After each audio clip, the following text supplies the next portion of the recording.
May we continue with what we were talking about last Sunday and go on further into it.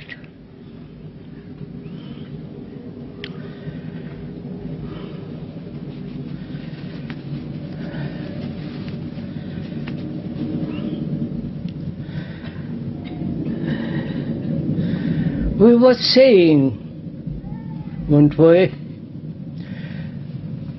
that human mind and our way of living is so fragmented, broken up. And because human beings are so, thus we make the world into what it is. A chaotic, cruel, confused, frightened world.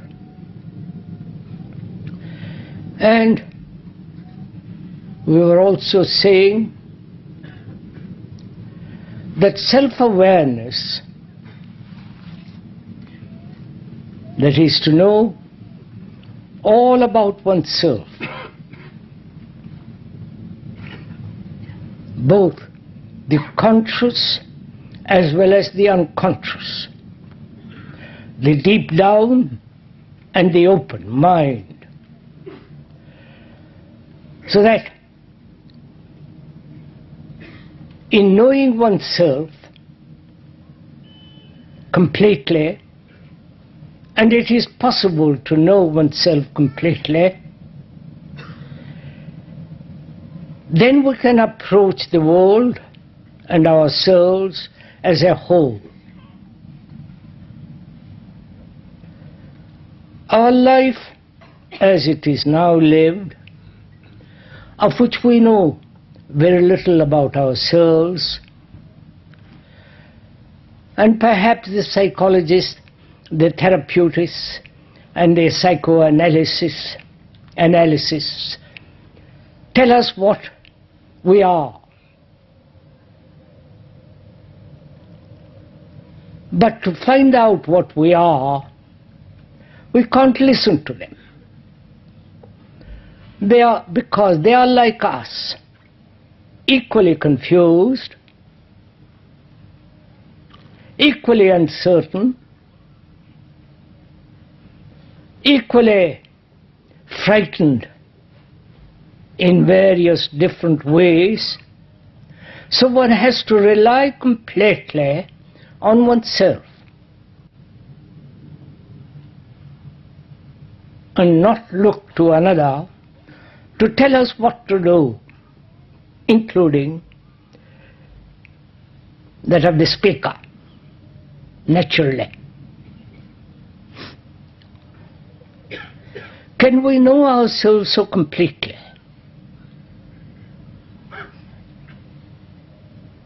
The wounds, the fears, the anxieties, the uncertainties, the very complex network of pleasures,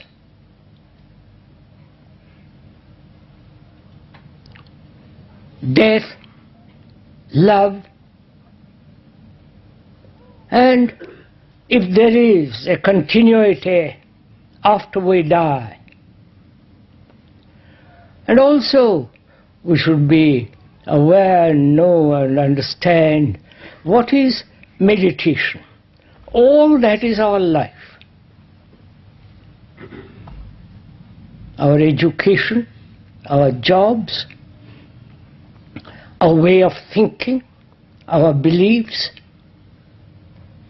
our experiences, deep, strong opinions, and so on. All that is our life, with all its struggles, with all its escapes, miseries, and so on. Can we know ourselves completely? All that. Then perhaps it will be possible to approach all our life as a whole, not as a fragmented human beings.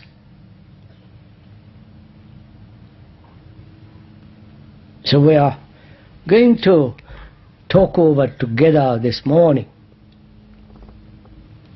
whether it's possible, without any guidance from outside, because they've all led us up the garden path. They've all led us to this present state of the world. The politicians, the economists, the religious people, and the gurus and all the rest of the gang. And it becomes more and more imperative and necessary to find out for ourselves what is right action, irrespective of circumstances, such action which will not bring about further confusion, regrets, sorrow, more misery, and so on. So, can each one, know ourselves so completely?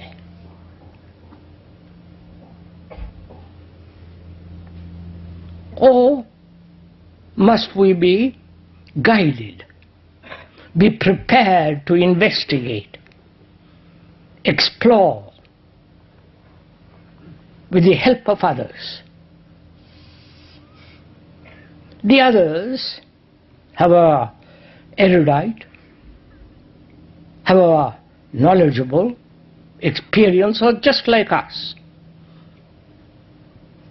psychologically, they have more skill, greater capacity to express themselves, and so on. But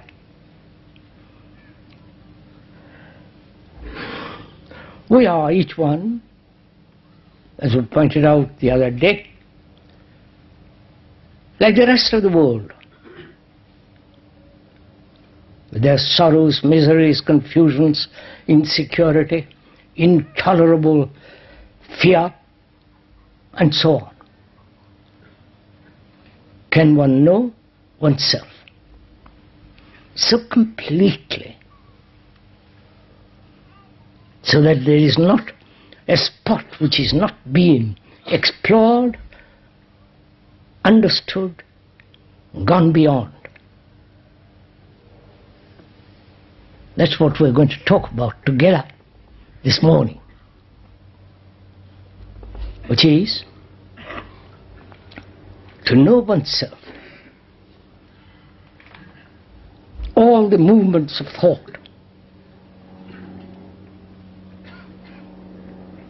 the fears, hidden and open, all the pursuits of pleasure, sexual and otherwise, and find out for ourselves what love is,